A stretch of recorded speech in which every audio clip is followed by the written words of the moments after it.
SN news महाराष्ट्रामध्ये पुन्हा एकदा आपलं स्वागत आहे। आजच्या ठळक बातम्या। विदर्भात उष्णतेची लाट, 3 जिल्ह्यांना ऑरेंज अलर्ट जारी। विदर्भातील तापमानात वाढ होत असून 3 जिल्ह्यांसाठी ऑरेंज अलर्ट जारी करण्यात आला आहे।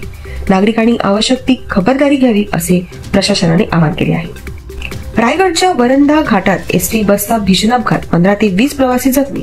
एसटी बस पलटी झाल्याने 15 ते 20 प्रवासी जखमी झाले आहेत। जखमींना जवळच्या रुग्णालयात दाखल करण्यात आले आहे। नाशिकमधील न्यायाधीशांवर आरएसएसचा दबाव, माजी न्यायाधीशांचा आरोप। नाशिकमधील एका निर्णयावर माजी न्यायाधीशांनी न्यायाधीशांवर आरएसएसचा दबाव असल्याचा आरोप केला आहे। या प्रकरणामुळे न्याय व्यवस्थेची स्वायत्तता चर्चेत आली आहे। पुण्यात कंटेनर पुलावरून कोसळला, चालकाचा गाडीवरील ताबा सुटल्याने अपघात। पुणे महामार्गावर चालकाचा गाडीवरील ताबा सुटल्याने कंटेनर पुलावरून कोसळला। सुदैवाने जीवितहानी टळली असून चालकाला किरकोळ दुखापत झाली आहे। नितेश राणे रमजान ईदच्या मिलन सोहळ्यात मटण खाताना दिसले, विजय वडेट्टीवारांचा हल्लाबोल। रमजान ईदच्या मिलन सोहळ्यात नितेश राणे मटण खाताना दिसल्याने विजय वडेट्टीवार यांनी त्यांच्यावर टीका केली आहे। बारामतीत काका विरुद्ध पुतण्या संघर्ष, योगेंद्र पवारांनी तार छेडली। बारामतीत पुन्हा काका विरुद्ध पुतण्या संघर्ष उफाळला आहे। योगेंद्र पवारांनी काकासमोर मोठे आव्हान उभे केले आहे।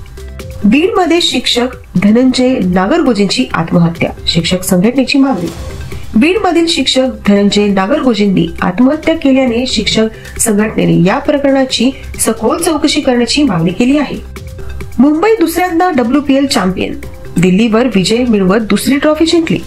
मुंबईच्या महिला संघाने दिल्लीवर विजय मिळवत दुसऱ्यांदा WPL चॅम्पियनशिप जिंकली आहे। इचलकरंजीत आत्मदहन केलेल्या युवकाचा मृत्यू, पत्नीच्या दुसऱ्या लग्नामुळे घेतला टोकाचा निर्णय। पत्नीने दुसरे लग्न केल्याच्या रागातून इचलकरंजीत युवकाने आत्मदहन केले होते। उपचारादरम्यान त्याचा मृत्यू झाला आहे। शिवनेरी गड स्वच्छता मोहीम, राष्ट्रवादी खासदार निलेश लंके यांचा पुढाकार। छत्रपती शिवाजी महाराजांच्या गड किल्ल्यांची स्वच्छता आणि संवर्धन करण्यासाठी राष्ट्रवादीचे खासदार निलेश लंके यांनी शिवनेरी गड स्वच्छता मोहिमेचा संकल्प केला आहे। अशाच नवीन बातम्यांसाठी बघत रहा एसएन न्यूज चॅनल महाराष्ट्र। धन्यवाद।